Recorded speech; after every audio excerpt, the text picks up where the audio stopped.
For regular videos on ancient cultures and forgotten civilizations, please subscribe. If you would like to support the channel and become part of our ancient history fan community, visit patreon.com/World of Antiquity. Welcome to Trowelocity, a new video series in which we talk with archaeologists and ancient historians about their work. In this episode, we'll be speaking with archaeologist Daniele Morandi Bonacossi, who has been in the news recently. While working in Faida in Kurdistan, Iraq, his archaeological team discovered 10 Assyrian rock reliefs dating back to the 8th century BCE. They were carved in the rock along an ancient irrigation canal, which appears to have been excavated by men working for the Assyrian king Sargon II. We're going to speak all about the significance of that discovery and more. But first, if you like the idea of this series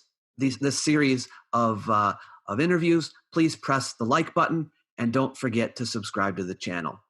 Okay, let's talk archaeology.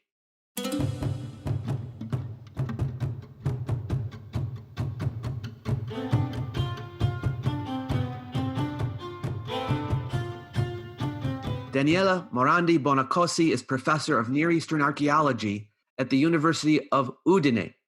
His research focuses on human settlement and the organization of complex societies in Syria, Iraq, and Eastern Anatolia from the Chalcolithic period through the Iron Age, as well as the interaction between humans and their environment, resources and subsistence strategies, and the archaeology of pastoralism. Professor Morandi studied archaeology of the ancient Near East at the Free University of Berlin and earned his PhD in 1993 from the Naples Oriental Institute. He's participated in and directed many archaeological excavations and surveys in various sites in the Near East. In the mid to late 90s, he was field director of the archaeological excavation of Tel Shiuk Fakani and studied and published the finds from the site as a NATO CNR research fellow at LMU Munich. At the same time, he was field director in the surveys and excavations of the University of Pisa in Yemen and Oman. From 1999 to 2010, he directed the mission of his university at the site of ancient Cana, which during the Bronze Age was one of the great regional capitals of Syria. Since 2008, he has co-directed a regional reconnaissance project in the area around the Palmyra Oasis. But perhaps his most well-known work has been directing the Land of Nineveh archaeological project in the Kurdistan region of Iraq, which has included not only archaeological work, but also the training of Iraqis in the conservation and management of archaeological heritage. The project has revealed much concerning the system of canals, aqueducts, and rock reliefs created by the 8th and 7th century BCE Assyrian rulers in the Duhok region. Since 2016, together with Hassan Ahmed Qasim, the director of antiquities of Duhok, Professor Morandi has been directing the excavation of the site of ancient Gaugamela. And since 2019, the excavation, documentation, restoration, and enhancement project of the Assyrian reliefs of Faida. He has written and edited several books, including The Metropolis of the Orontes, Art and Archaeology from the Ancient Kingdom of Cana, and Settlement, Dynamics, and Human Landscape Interaction in the Dry Steppes of Syria. In addition to all of this, he has been, of course, teaching archaeology and ancient studies at the University of Udine. I think it's also worth mentioning that Professor Morandi has been dedicated to the preservation of the threatened cultural heritage of Syria and Iraq. He is a founding member of Rashid International, which is an international initiative created to protect Iraqi cultural heritage. Welcome, Professor Morandi. How are you today? Thank you. Thank you very much for your invitation. I'm very happy to be with you and your viewers here today. Glad to have you very much. So I'm going to ask you a question I usually ask archaeologists right off the bat. Why would you want to be an archaeologist? What made you get into that field? Well, I wanted to become an archaeologist since I was about 10 years old when my parents decided to take a trip to Turkey, and they didn't know where to lead me, so they decided to bring me with them. And so my fascination with archaeology started back in the early 70s. And since then, I wanted to become an archaeologist. And then when it came about to start a university, I said, "My God, you should not study archaeology because you will never get a job with archaeology." And I was ready to embark on a career as a lawyer. But then in the end, I didn't. I decided not to do that, and I studied archaeology. Wow! So, And who did you study under? well, I studied. Well, I took my MA at a university in Padua in northern Italy, and then I did a postgraduate course in Near Eastern archaeology at a free university in Berlin under Hartmut Kühne and Hans Nissen, two very prominent archaeologists working in Syria and in Iraq. Yeah. And then I did my PhD in Near Eastern archaeology at the Oriental Institute in Naples. And how did you choose to specifically get into the region and the subject area that you are currently an expert in? Well, it was one of the main interests since the very beginning, since the time I was a student, because I did my master thesis on the Urartian fortresses, on the fortresses that had been built in Urartu, which is the region of present-day Eastern Turkey, Armenia, and northwestern Iran. And Urartu, as you probably know, was the arch-rival of Assyria. Yeah. And through Urartu, I started to study also the Assyrian Empire. And I wrote my first article on Assyrian rock reliefs and Assyrian stelae. And so it is an interest, a fascination with Assyrian archaeology that's really started with the very beginning of my career as a student. Can you give our audience a little bit of an idea of what it's like to be an archaeologist? What is the life of an archaeologist like? Well, to be an archaeologist is fascinating for many reasons, as you may imagine, because you travel, you meet different cultures, you meet different peoples in different countries in the world. I myself have been working from Yemen to Oman to Syria to Iraq, Turkey, but this is not the only point. I think that, at least for me, the main point why I got in love with archaeology is that archaeology is, so to say, a future science, because it is a scientific discipline which is located exactly at the crossing point of humanities and hard sciences. Today, an archaeological expedition is a really very interdisciplinary and very multidisciplinary endeavor. We normally have in our archaeological projects not only archaeologists, art historians, conservators, photographers, draft persons, whatever. We have also a lot of hard scientists, so geomorphologists, archaeobotanists, archaeozoologists, climatologists, and so forth, geophysicists, and so far and so on. So what is fascinating in archaeology for me is this, that it is really a meeting point of very different disciplines that cooperate and work together in order to develop a better reconstruction of ancient world, ancient societies, the economic basis, the environment in which they live, the interaction between human societies and natural landscapes, and all these issues. Yeah. I know as a historian myself, I'm constantly speaking with archaeologists and reading archaeological material. And I do history, but there's a lot of overlap and so oh yes, indeed. It's very interesting. So yeah, the interdisciplinary nature of the field is an attractive part of it. Yeah. All right, so I want to talk about the site of ancient Cana, which I know you've worked on. For those who don't know, first of all, could you briefly explain what the significance of Cana is? Oh, Cana was, well, first of all, it is a huge site located in central inner Syria, very close to the modern city of Homs. And Cana is a site with a very long life. It was established in the third millennium BC, at the beginning of the third millennium BCE, and continued to be settled until the Iron Age, until the mid-first millennium BCE.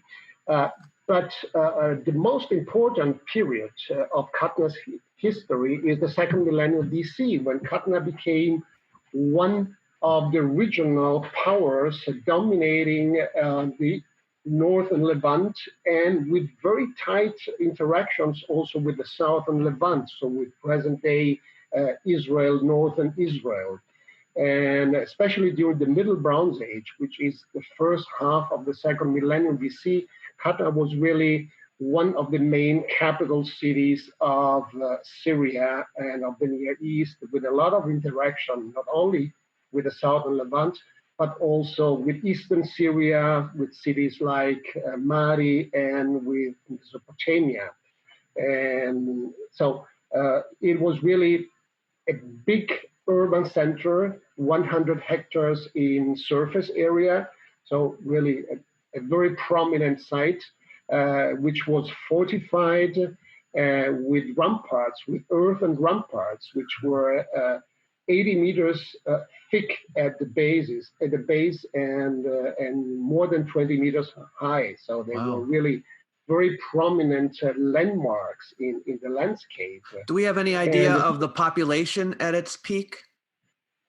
It is always very difficult. I always refrain from making estimations because you never know unless you have extensively excavated the whole urban center, how dense the settlement was. So there is this information that we never have, which makes really calculations very, very difficult. But it must have been really a very big city. Okay.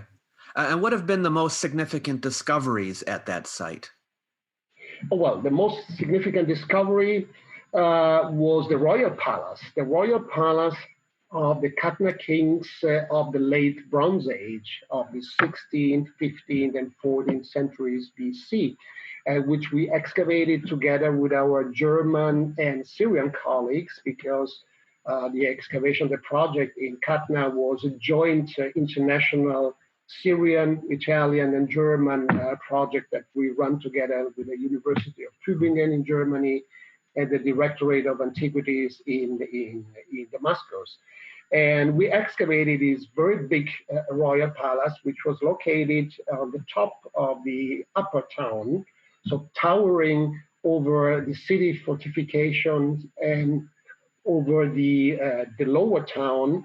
And this big royal palace contained a huge throne room, which was connected by means of an underground aisle to the royal burials of the kings of Cana, which were found intact. So there was a tunnel leading to the cemetery?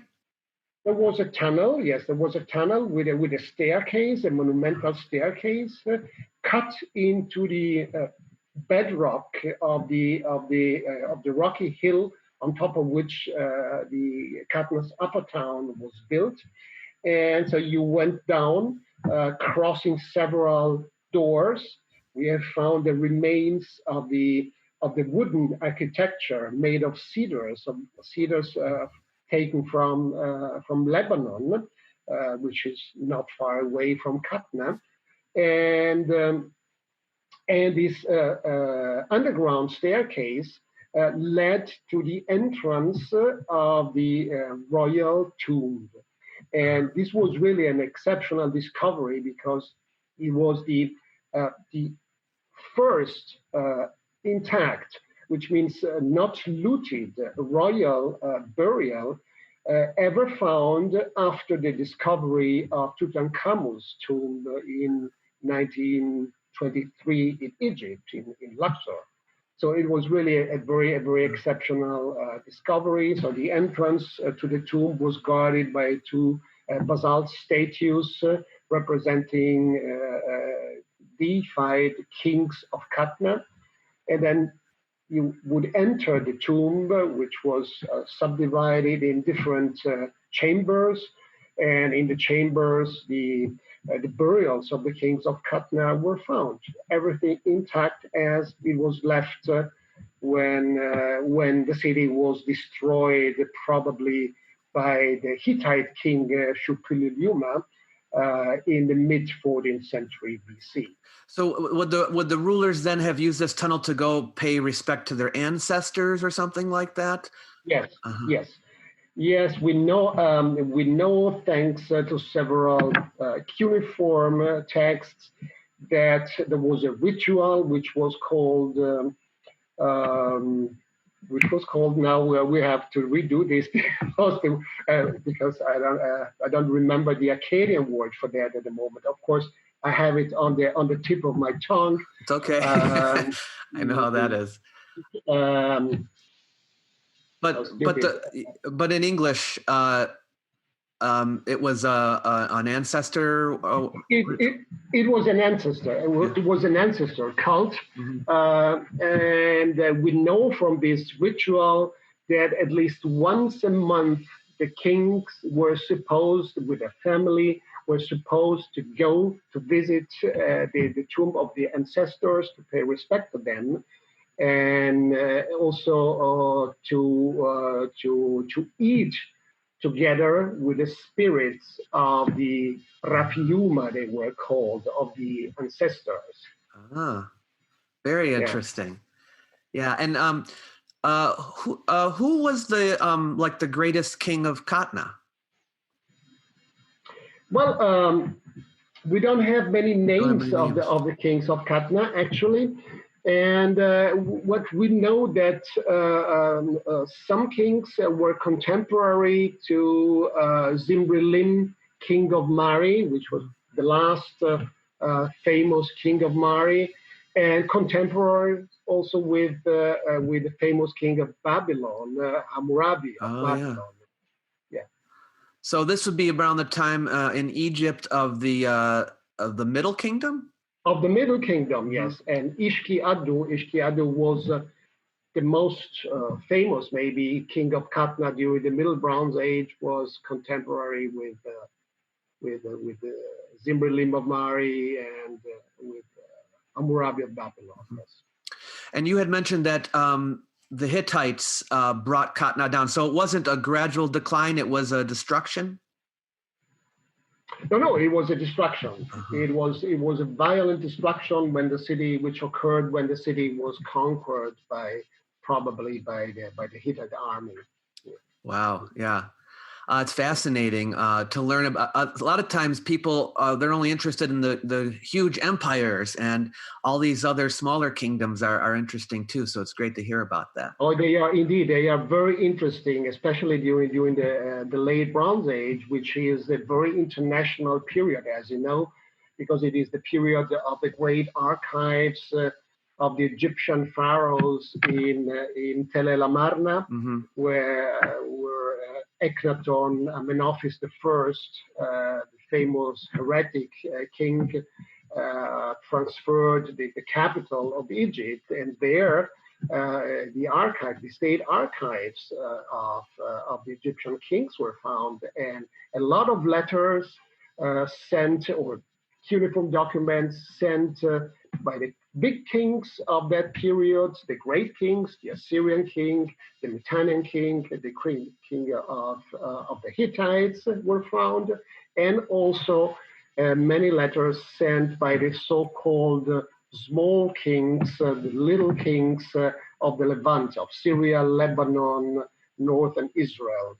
And among these many cuneiform documents, also few letters sent by the last king of Katna were found. So we have really a very vivid picture of the international diplomatic relations that characterize the southern Levant and northern Levant and its connections to Egypt at that time.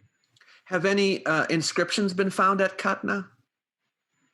Yes, several inscriptions. The royal archives, part of the royal archives have found in the destruction layer of the royal palace. Then we have excavated another palace in the northern lower city, which we have dubbed the lower city palace. And there we have found a smaller archive dating to the same period of the destruction of the royal palace. And so we have additional information from this lower city palace.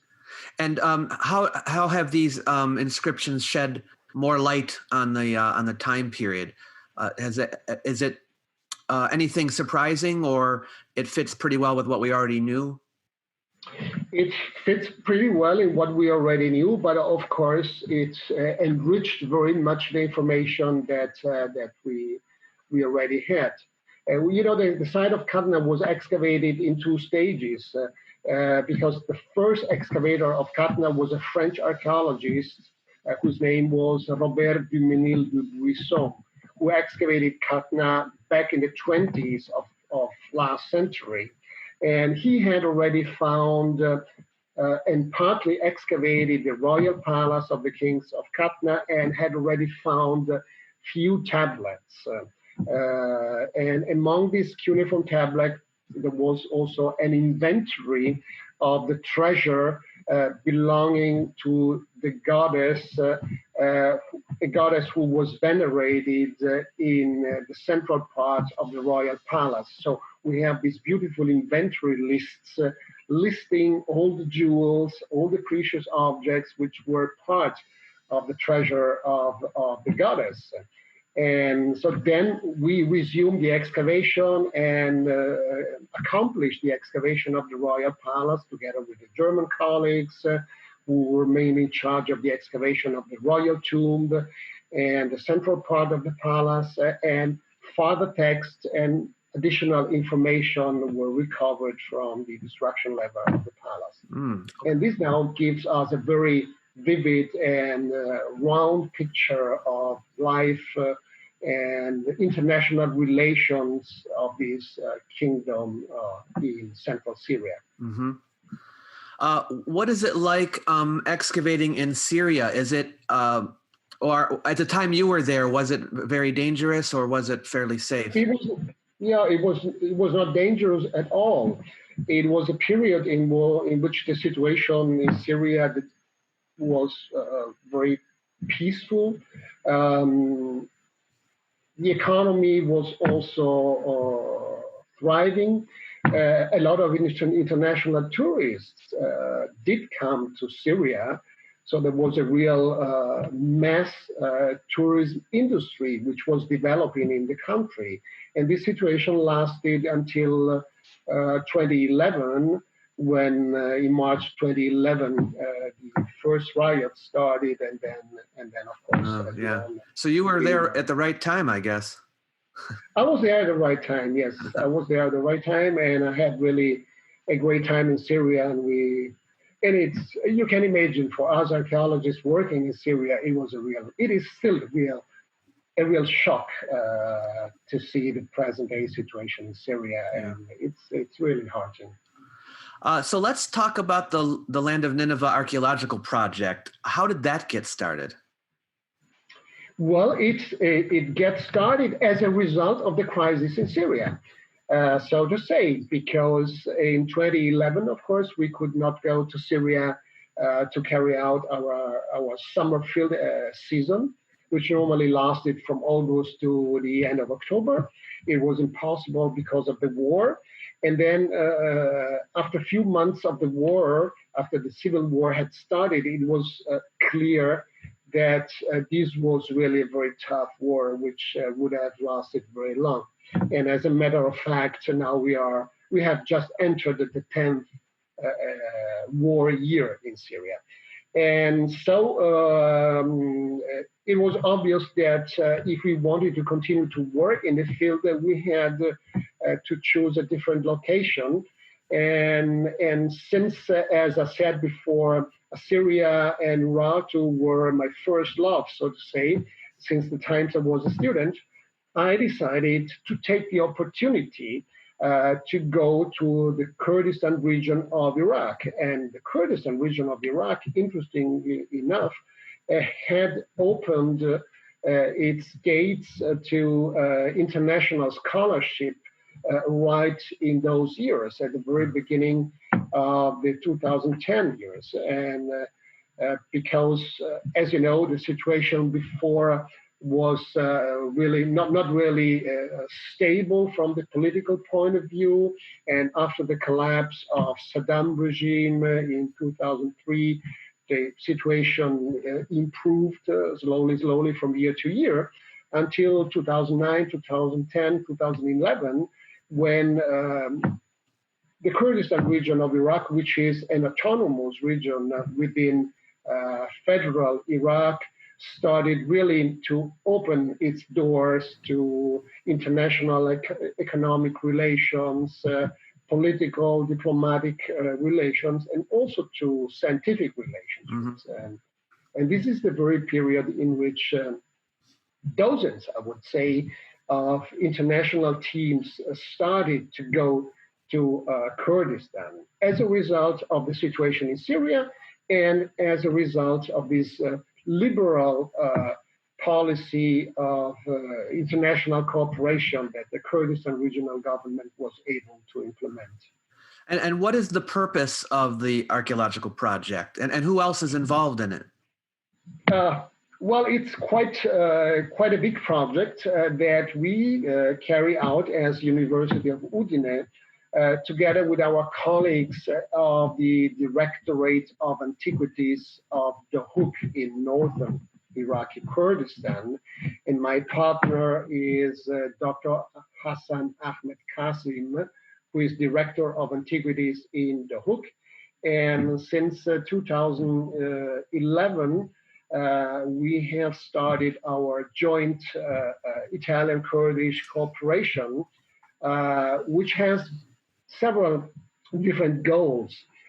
First of all, we started a large survey in a very big area. It's an area of 3,000 square kilometers, which is located astride the Dahuk Governorate and the Nineveh Governorate, which is the governorate of northern Iraq, which depends on Mosul. How did you choose that location? Was it known that there would be things there? Yes, it was known. There was some field research, not very much indeed, but some research had already been carried out. For instance, since we're talking with an American audience, for instance, by the Oriental Institute of the University of Chicago, which in the late 20s and early 30s of last century, carried out a very important project to investigate the capital of Assyria during the reign of Sargon II in the late 8th century BC. And this capital city was called Dur-Sharrukin, the fortress of Sargon, and is located in the present-day site of Khorsabad, which is in northern Iraq proper, but very close to the Kurdistan region of Iraq. And so we had quite interesting information from the area, not only for the capital, for the Assyrian capital of Khorsabad, but also for Khorsabad's hinterland. So this was the first reason. The second reason was that our survey area is located in the hinterland of the last capital of the Assyrian Empire, Nineveh. After Sargon died in a battle in southeastern Anatolia, in present-day Cappadocia, in 705 BC, and his body could be not rescued and brought to Assyria to be properly buried, his son and successor, Sennacherib, decided to abandon Khorsabad and to move the capital to Nineveh, which was already a very important city, especially a very important holy city, because it was the seat of a very important temple, the temple of Ishtar, of the goddess Ishtar of Nineveh. And so the city existed already in previous periods, but the city was enlarged and transformed into the last capital of the Assyrian Empire by Sennacherib through the addition, through the construction of monumental city walls, city gates, and the construction of an enormous, gigantic royal palace, which the king himself called the Palace Without Rivals, on one of the two upper towns of Nineveh. Mm-hmm. So the area that we have chosen for our field project was located in the hinterland of the last two capital cities of the Assyrian Empire, Khorsabad and Nineveh. And about how far away would you say it was from those two cities? The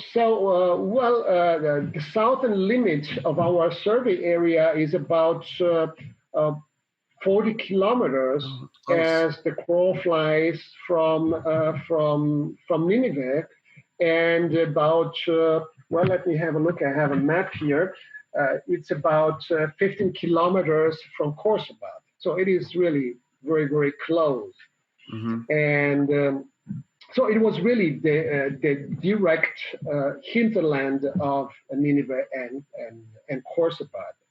And this was the very reason why I have chosen this area, because it would have given us the possibility for the first time in history of archaeology in the ancient Near East to thoroughly investigate not only the capital cities of the Assyrian Empire, which have being the targets of, as you know, archaeological excavations since the times of the pioneers of Near Eastern archaeology, Sir Austin Henry Layard, Paul-Émile Bottin in the mid-19th century. So as a result of these pioneering excavations and more recent excavations, we have a great deal of information on the urban layout, on the monumental buildings, temples, palaces, on cuneiform archives of these capital cities, but we didn't know anything about the organization of their countryside, of their hinterlands. Mm-hmm. What happened outside of the city walls of Khorsabad and Nineveh? We didn't have the scantiest idea until we started our Land of Nineveh archaeological project. This is the reason why I dubbed the project with this label, and so we really had the privilege to be the first archaeologist to start a comprehensive and systematic investigation of the core region of the empire, of the Assyrian Empire, outside the city walls of its last capitals. Yeah, very important work, I would think. Now, and while you're doing it, as I understand it, you're also training Iraqis to be archaeologists. Right. Is that right? Yes, this was the second main goal of our work. The cooperation, international cooperation with our Kurdish colleagues. And are they mainly Kurdish archaeologists that we're talking about? Yeah, we're talking about Kurdish archaeologists. Yes, mainly, yes. And the idea was to start a very tight cooperation with our Kurdish colleagues and friends, and to improve their knowledge of the most recent methods and techniques of archaeological research in terms of archaeological excavation, in terms of survey, archaeological survey, in terms of recording the archaeological evidence which is collected during archaeological research in the field, in terms of conservation and of the archaeological finds and of the archaeological sites, and also in terms of the protection and enhancement of the cultural heritage, which is really huge, impressive, and very important, but which is also endangered by many factors, such as urban growth, such as agricultural activity, such as looting, vandalism, as everywhere in the world. Mm-hmm. Mm-hmm. And so the main idea was to start a cooperation. This is the reason why we started a training program to train our Kurdish colleagues in the most up-to-date research methods and techniques. Wow. Yeah. So we gave courses to them, geoarchaeology, archaeobotany, archaeozoology, archaeological illustration, archaeological conservation, archaeological excavation and survey, all these wow. Very important work. Basic courses aimed at updating their knowledge in the field of archaeology. That's fantastic. And then the third, if I may add, the third main goal of our project has always been the protection of the Kurdistan archaeological heritage, because we have been working for a while, almost 10 years now, on this gigantic and really impressive irrigation system, which had been built by the Assyrian kings, mainly Sargon II and Sennacherib, to water the hinterland of the two last capital cities of the empire, Khorsabad and Nineveh. And this huge 240 kilometers long irrigation system made of canals, of canalized water streams and rivers, dams, weirs, and also stone aqueducts, the first stone aqueducts of history. We normally think, particularly we Italians, usually think that the Romans was the smart guys who created the first monumental stone aqueducts in history, but this is not true at all. So the aqueduct that you discovered, is that the earliest one we know of? It's yes. Wow. The aqueducts that we discovered. We know. In the meanwhile, we know 6 stone aqueducts, which are associated with this very specific irrigation system built in the Nineveh hinterland. And these are indeed the earliest aqueducts that we know, and they predate the Roman aqueducts by almost 4 centuries. Wow, that's amazing.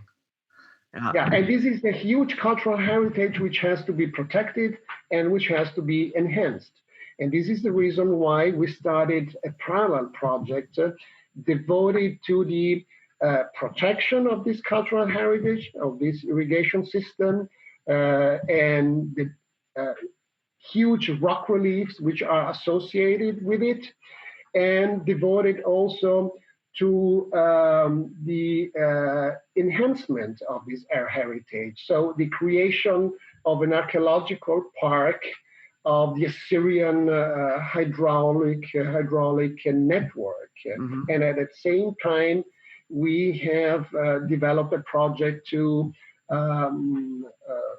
submit, to include this irrigation system with its aqueducts, canals, and rock reliefs into the tentative World Heritage List of UNESCO, in order that UNESCO will also be able to protect better together with our help, and especially with the cooperation with the Kurdish colleagues of the Directorate of Antiquities of the Hook.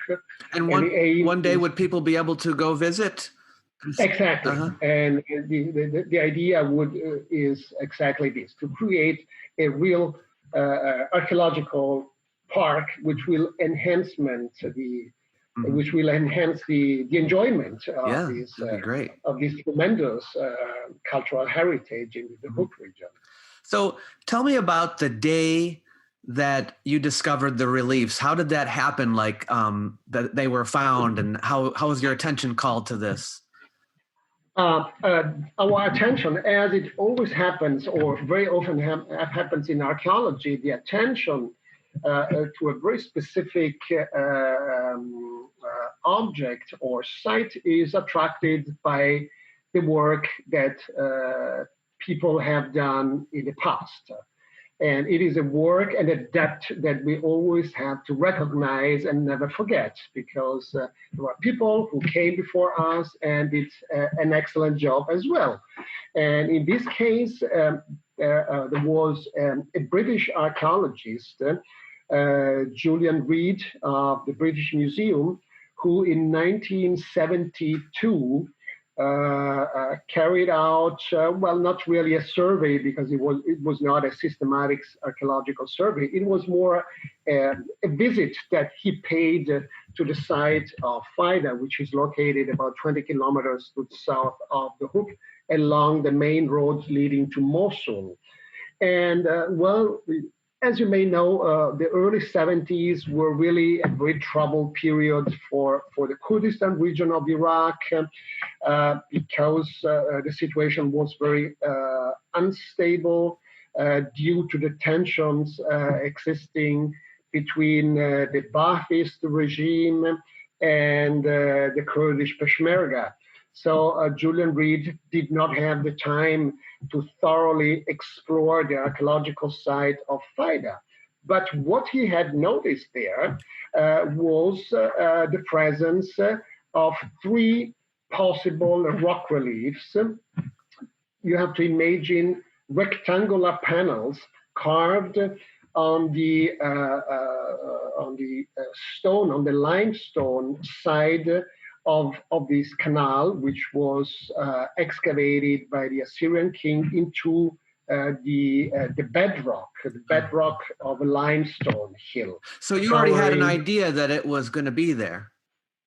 Well, he went there because he knew a travelogue, so to say, a travel description by an unnamed English lady of the 19th century, who went on a horse to Faida and saw this canal, which she was not able to identify as an ancient canal, because at that time, as nowadays, the canal had been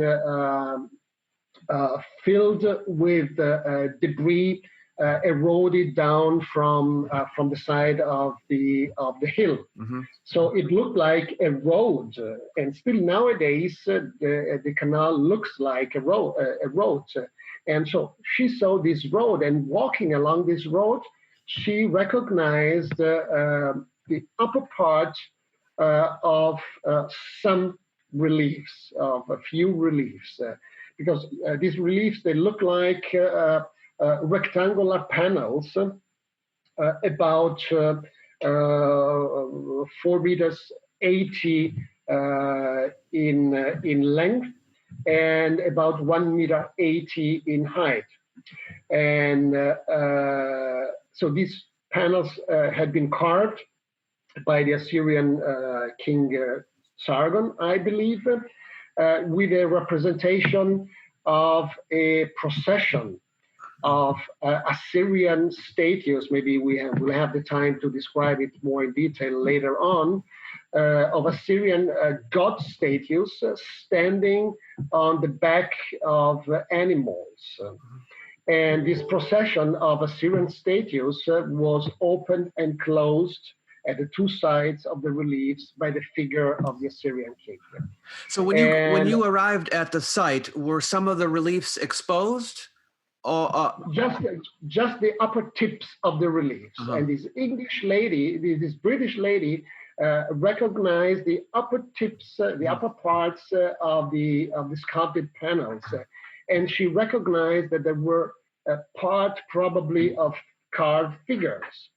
And Julian Reed knew this travelogue and went to FIDA in order to have a look. And he recognized the upper parts of three reliefs emerging from the debris which had infilled the Assyrian Canal. And in 2012, during our survey, we visited the site of FIDA and were able, because the situation was, of course, stabilized and safe, we were able to systematically survey all the canal and discovered 6 more reliefs. So we had a total of 9 reliefs, 3 identified by Julian Reed and 6 new reliefs identified by our Land of Nineveh Archaeological project. I see. But what happened later? As you know, in June 2014, ISIS took control of northern Iraq, and the site of FIDA ended up in being located only 20 kilometers to the north of the front line between the Kurdish Peshmerga and the ISIS terrorists. So a lot more dangerous. And so this suggested to us, of course, to leave the situation as it was. So to leave the reliefs buried and the canal buried in order to avoid its possible destruction. Right, because they had been known for destroying things. Yeah, they were known for destroying things, and they looted and they heavily damaged Khorsabad as well as Nineveh. They destroyed the Sennacherib's palace without rival on the Acropolis of Nineveh. They destroyed 2 of the city gates, part of the city walls. So it was really extensive destruction, and they destroyed also the earliest capital city of the Assyrian Empire in northern Iraq, the site of Nimrud, the ancient Kalhu. There, the royal palace of a king named Ashurnasirpal II was blown up by, with all its reliefs, which were still in situ in the rooms of the royal palace, and everything has been destroyed by ISIS. So how long did you have to wait before you could go back? We had to wait until last year, so 2019, and we decided that time had come to start an archaeological rescue excavation at the site, because we have noticed that in very recent years, as from 2015, the site had been increasingly damaged by the productive activities carried out by the people of the village, some factories. So we went back to the site and had the chance to carry out a proper archaeological survey of the area and found 6 new reliefs. And this brought the total amount of known reliefs along the canal to 9. And then we decided that... Did you expect to find that much, or was that a surprise? It was a surprise. It was a surprise because the FIDA rock art complex is really extraordinary and very unusual because of the high number of reliefs which are repeated with the same theme, with the same scene represented on each relief along the side of the canal. And we have only one other example, which is very similar, namely the example of the site of Maltai. Maltai is a site on the mountain overlooking the present-day city of the Hook, about 15 kilometers to the north of FIDA. And there, Sargon excavated two canals, the multi-canals, and above the head of the canals, the king carved four sculpted panels representing the same theme which has been carved also on the fighter reliefs. So a procession of statues of Assyrian gods and goddesses in front of the Assyrian king. What is the is it a real procession or is it a imagined procession? Like it is difficult to say, of course. I think that it might have been a real procession of statues because the figures of the gods and goddesses are always represented on a rectangular platform, which was the base of the statue. And this statue was placed on the back of the symbolic animals of each single god or goddess. So every god had a sacred animal. For instance, Adad, the weather god, had a bull, or Ishtar, the goddess of love and war, had a lion, or Ashur had a dragon called the Mushkushu in Akkadian. So on the basis, also thanks to these sacred animals, we have also the possibility to recognize and identify the single gods which are represented in these reliefs. Is there any cuneiform on the reliefs? No, there's no. Unfortunately, I was expecting, I must say, last year to find a cuneiform inscription, but we have not been lucky, at least so far.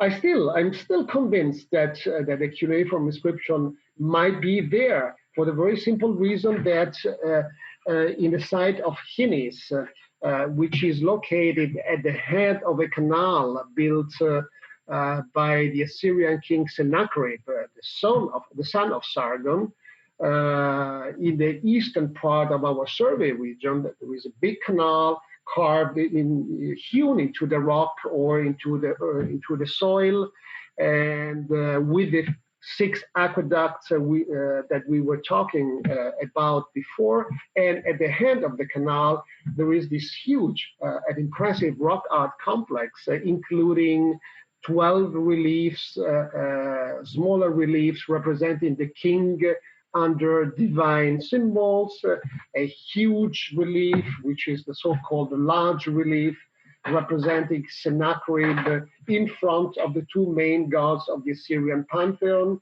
Ashur and his wife Mulissu. And there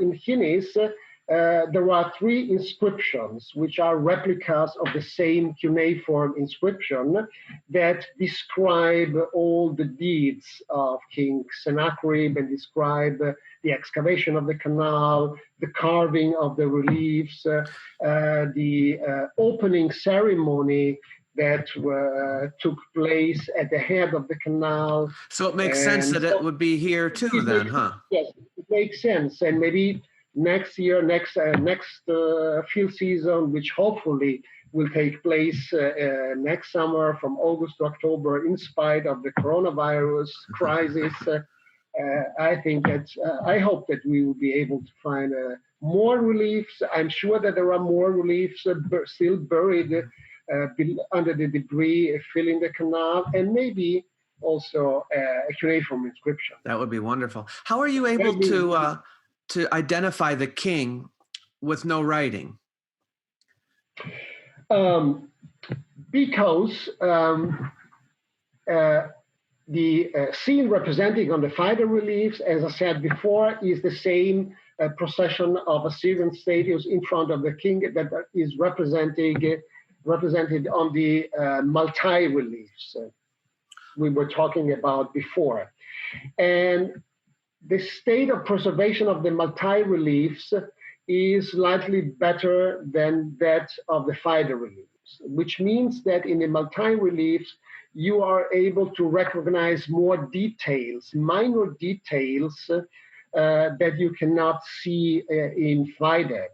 And among these details, there are some antiquarian details like the type of earrings that the god figures and also the kings wear.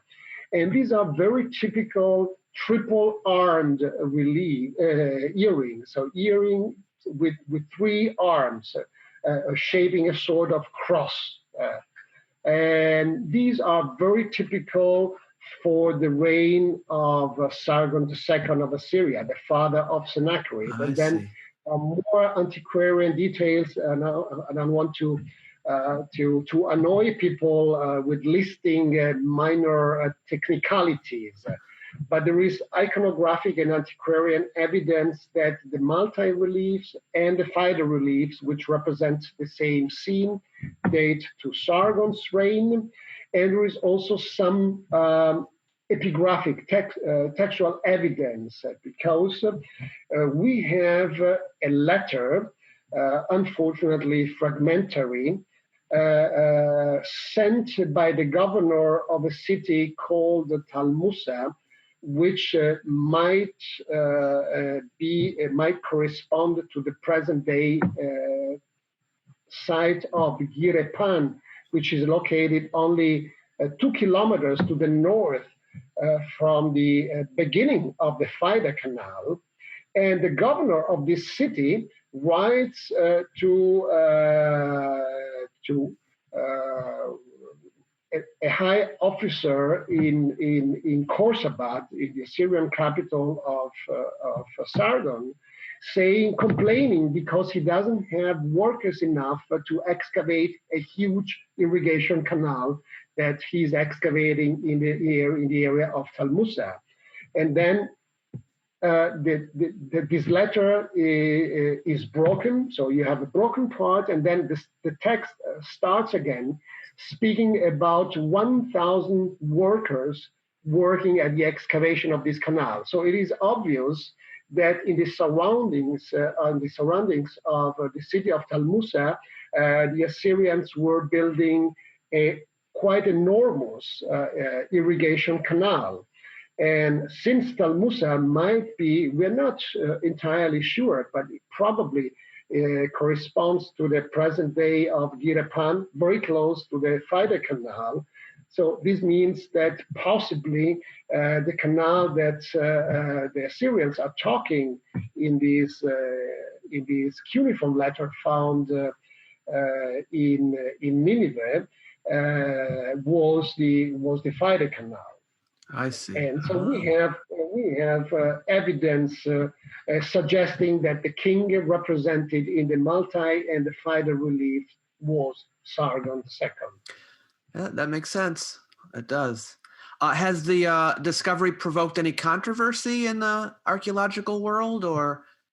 Not really controversy in the sense that there was debate, there was discussion, but no controversy in the sense that other colleagues said, no, it is impossible, it cannot be Sargon. It seems that either my statements did not attract the attention of the colleagues, or the colleagues agree. Okay. We've already come to the end of our time.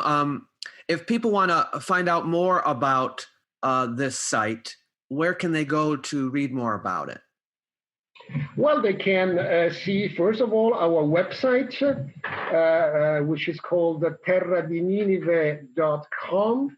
And there they will find also links to our social media, Facebook page, Twitter, and we have also blog and then YouTube channels. And there they will find also videos and many images that we have taken of the canals, of the reliefs in FIDE, in Kinis, in Motai, and the archaeological sites that we are excavating. Because, by the way, we didn't have the time to talk about it, but we are also excavating another archaeological site, the site of Gire Gomel, which probably is the Gaugamela of the Alexander the Greek. Great fought the Persians there, right? In 331 BC, defeated Darius III, the last great king of the Persian Empire, and where the Hellenistic world took shape for the first time. And that's also in Kurdistan? That's also in Kurdistan. That's within our survey region. We're excavating the site since 2017. So we have carried out already 3 intensive field seasons with great results. And we were able to locate the battlefield, the battlefield of Gaugamela, which is located immediately to the west of the site of Gomel. And by the way, Gomel is simply the corruption of the medieval name of the site, which was Gogemal, and we know the medieval name of the 9th century AD of the site, thanks to manuscripts, late antique manuscripts mentioning the site. And Gogemal was, of course, the corruption of the Greek name of the site, Gaugamela. Ah, amazing. So how did, just quickly, how did you know it was the battlefield? Did you find remains that suggested it was the battlefield? Well, because we are carrying out a specific project devoted to this, to the identification of the Gaugamela battlefield, together with a colleague, Michał Marczak of the Krakow University. So it is a joint Italian, Kurdish, Polish project, because my colleague Michał Marczak is an expert of the region in the Hellenistic period. And so he's comparing all the textual references of the Greek and Roman historians dealing with the Battle of Gaugamela with the topographic features in the area of the archaeological site that we are excavating, Gomel. And we have found out, or better, he has found out, that there is a really nearly perfect correspondence between the rivers that the ancient historians name that were crossed by Darius coming from Arbela, present-day Erbil. And so we are able to reconstruct the battlefield and see that there is a very good, a very high degree of correspondence. But not only this, the site of Gomel was settled in the Hellenistic period, so we have been excavating also Hellenistic levels, so we know that the site was settled in the early Hellenistic period, so in the late 4th century, so contemporarily to the Gaugamela battle, and have found also rock reliefs in the area surrounding the battlefield, the possible battlefield, representing possibly Alexander the Great as a rider, so on the back of his horse, in 2 different spots. One is in Hinis, the Assyrian site that we were talking about before, and the other one is located in Galizerdak, which is a narrow mountain valley very close to the site of Gomel and to the battlefield. And there is a rider which is crowned by a Nike, by a winged victory. And this could be a Hellenistic relief commemorating the victory of Alexander the Great in the nearby battlefield of Gaugamela. That sounds like a wonderful site as well. Wow, that's exciting. So there's there'll probably be news coming forth from both of those places in the near future, I would think. I hope so. We are working on that, and are quite confident that we'll have excellent results for the future. Excellent. All right. Well, keep up the good work, and we definitely appreciate you coming here to talk about it and get people interested in the subject. So thank you so much. Thank you very much. Thank you, David, for inviting me. And I'll leave in the description below the video when it's published. I'll leave the links to your sites and things like that. Please, Land of Nineveh, it's the Italian name, but okay, wonderful. Well, your viewers will understand it. Yes. Okay. Well, thanks again, and thanks everyone for watching. Don't forget to subscribe to the channel, and we'll see you next time.